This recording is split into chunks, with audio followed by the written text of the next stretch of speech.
Hey everyone, this is Doug Kenny. I'm with my coach and mentor, actor Andy McPhee, and we welcome you to Tales from the Mat.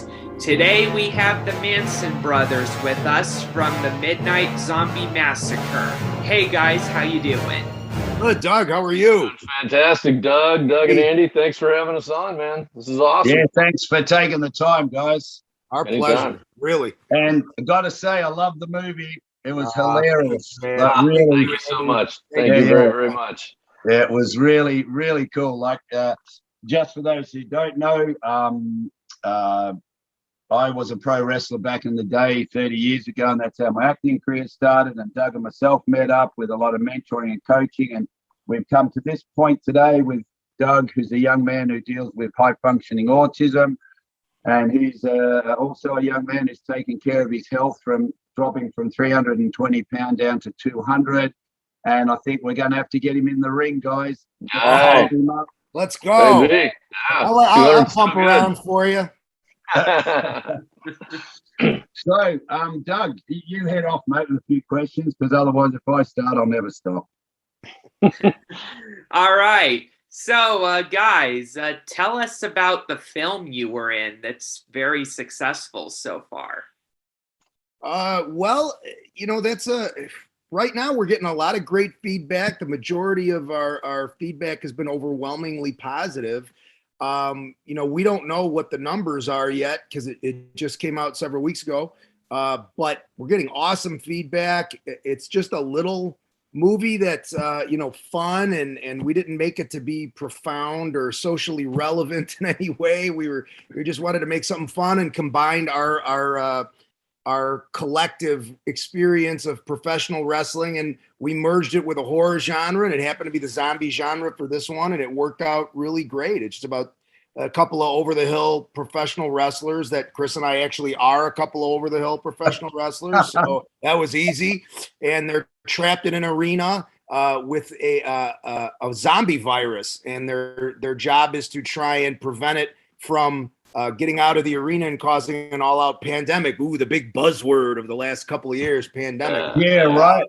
Yeah, right. And so in the middle, you find all these goofy characters. And what we tried to do with a lot of the movie was sort of pull the curtain back on the world of independent professional wrestling here, especially the really independent world. So you see a lot of in wrestling these days of these guys who were former WWE or WCW or AWA superstars now, and they're, sort of relegated to working these independent promotions, which, independent promotions now are different from when they used to be actual sort of territories in the States anyway.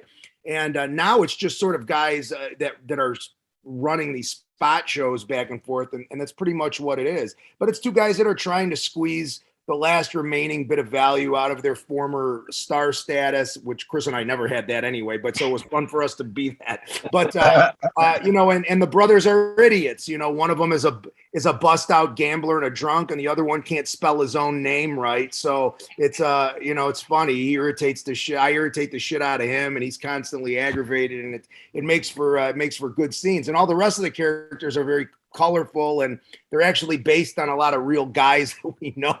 So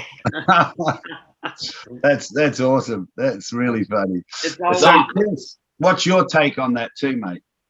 Since he just insulted you, I think. Yeah, well, that's kind of our shtick. So I don't take offense to it that much.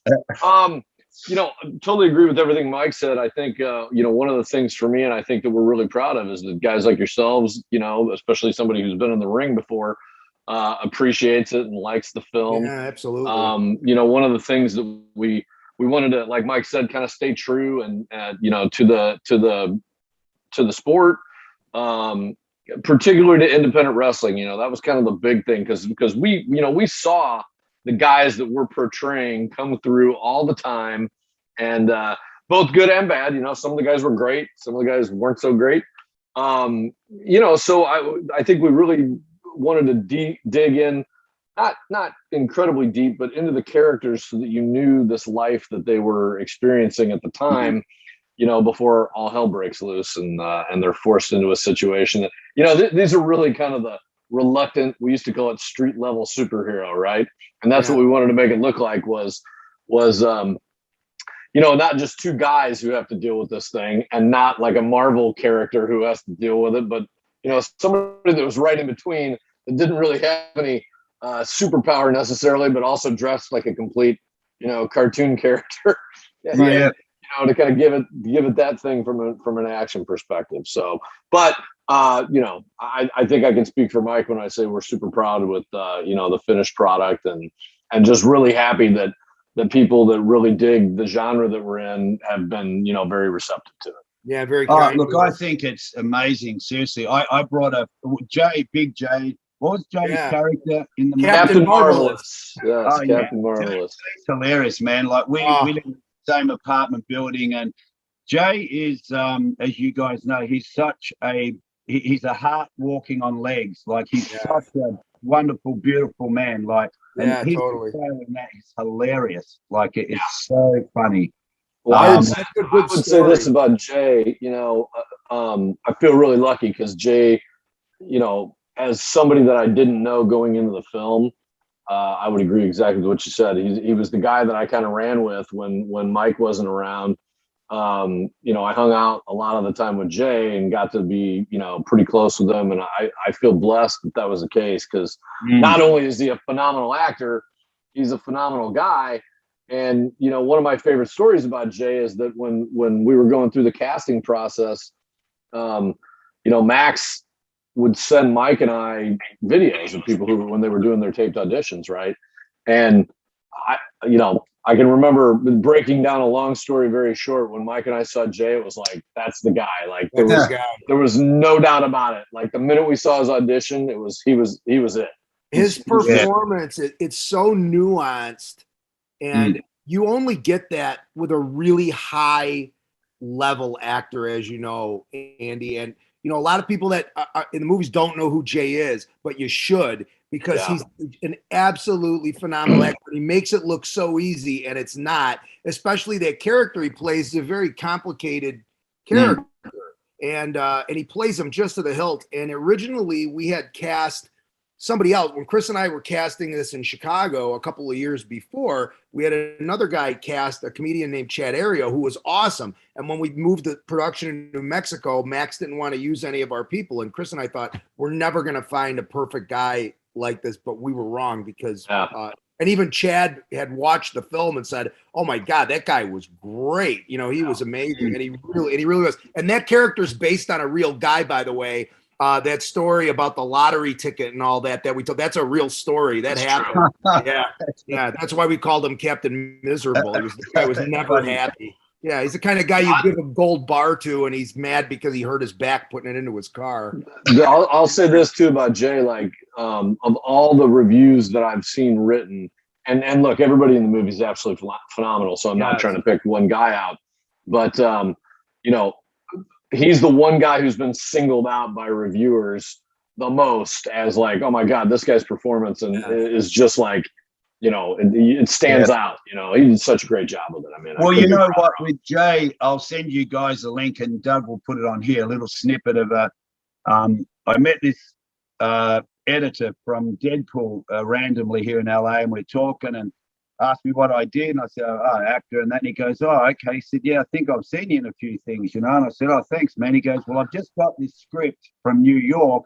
This guy wants to produce this short film, and I want to direct it. So long story short, we did.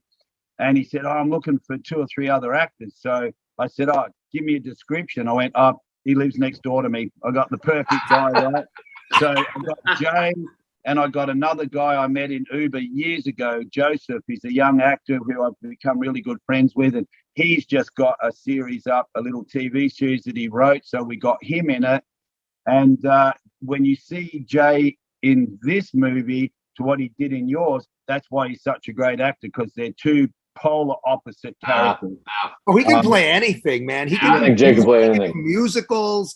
The guy can do anything. The fact that he's 6'5" and weighs 400 and some pounds is, you can't find too many guys that'll fit that bill and have acting chops. Yeah, he has. There was another character in the movie named Big Wang, And originally, it was supposed to be a big Asian guy, but we couldn't find a big Asian guy that could act. So we changed him to a guy that actually has a big wang. So that's how that character acted.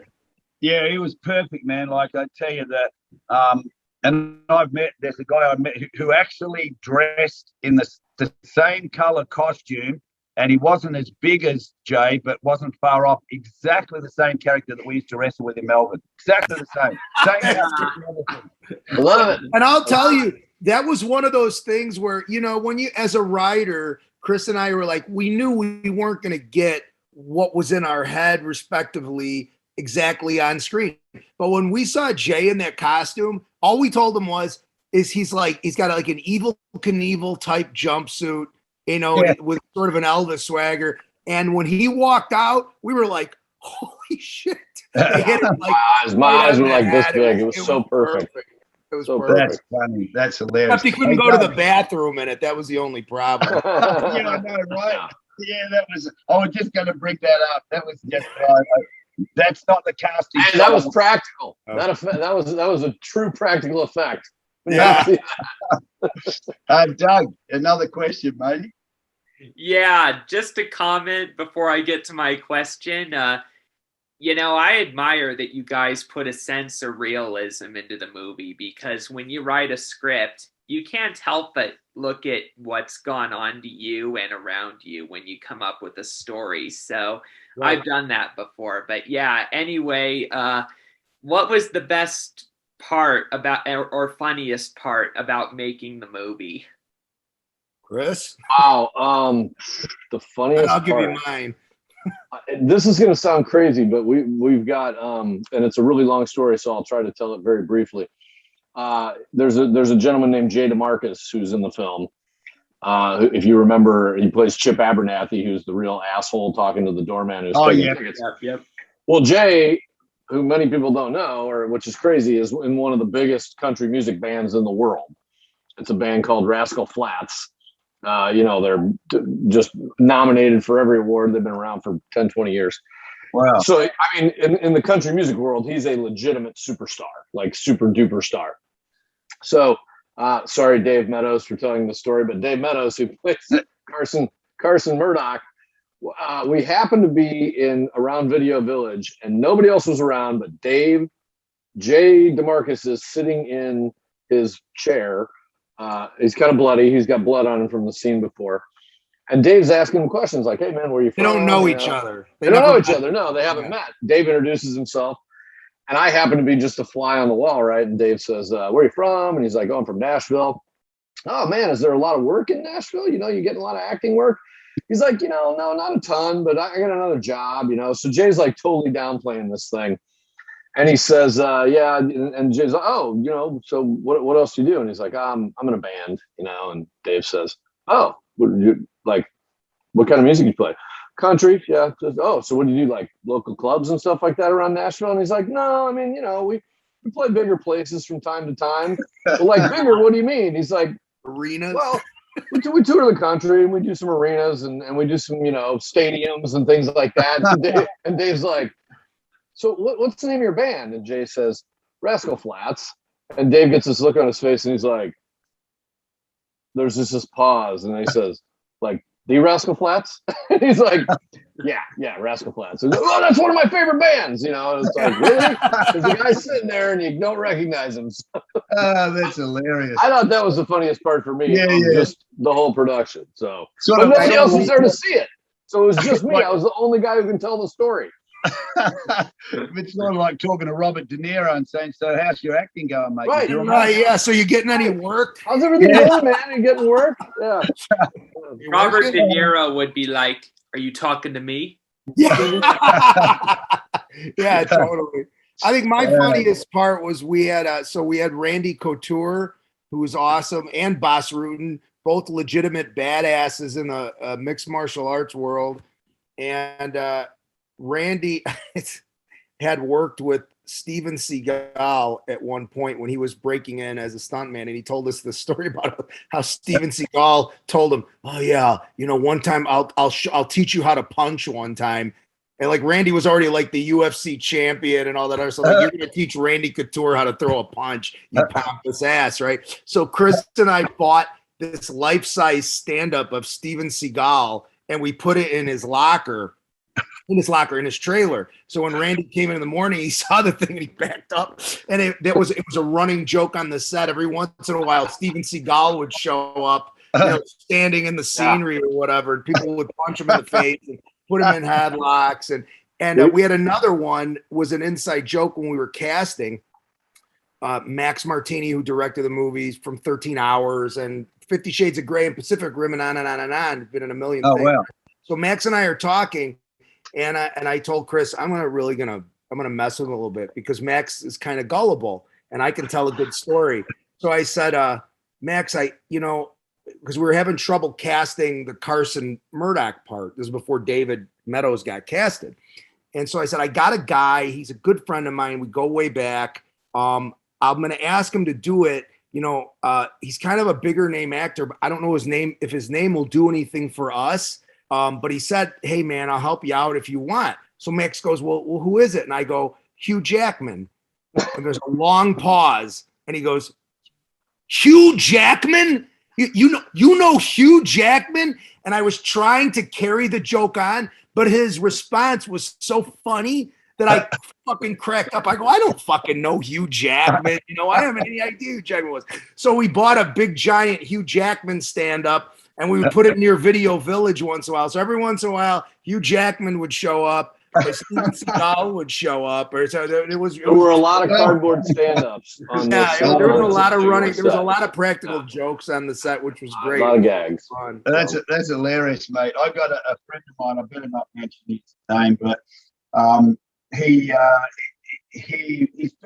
pretty tough guy. No, I better not. But anyway, Hugh Jackman. Hugh Jackman. Or is it Russell Crowe? Oh, no. No stand-ups behind me. Yeah, right. But yeah, he popped. What's his name? Van Damme. Yeah, Van Damme. Yeah, he popped him on set. I think I know who you're talking about. I know exactly who you're talking about because I heard that story. Yeah, he used to ride motorbikes. Yes. Yeah, I know exactly. Does his name start with? Yeah, something like that. I was gonna say, does it rhyme with?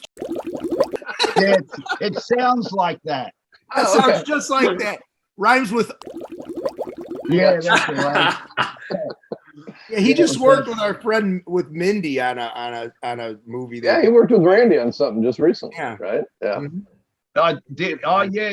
They're doing Mr. Q in New York, I think, with Amanda Asante, I think.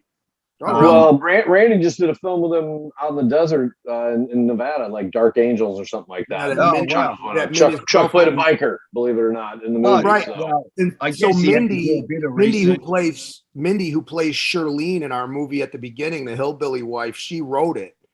Yeah. So it's her movie, and they produced it, and Chuck was one of the guys in there, and they got all these great actors in it. I think it's gonna be really good. So we'll see. So shout out to you, Mindy. That's cool, man. Like, that's good. Like this is like I owe pro wrestling.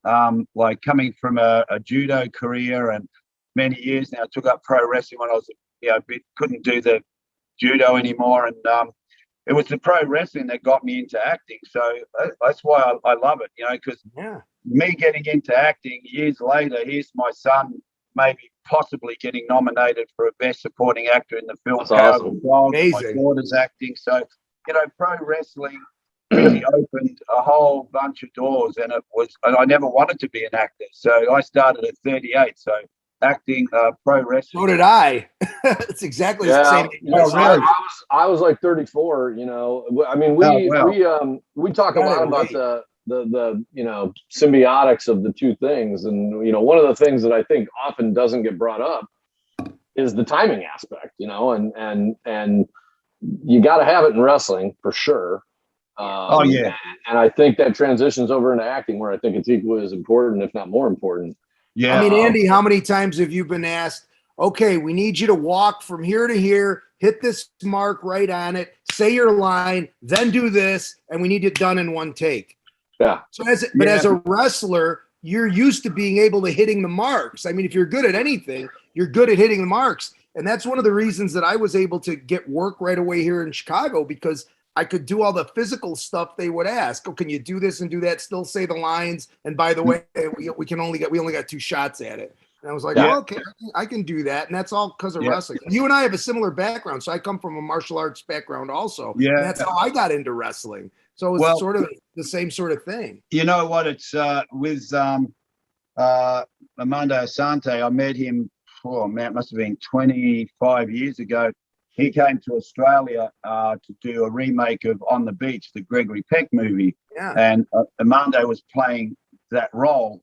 And it's the first time I've met him. And like, I was really like over the moon to be able to work. I've only been acting for 5 years, and I got this great little role, plenty of dialogue, all with Armando. And it was a bit of, I think, am I pronouncing his name right? Because I don't want anyone to.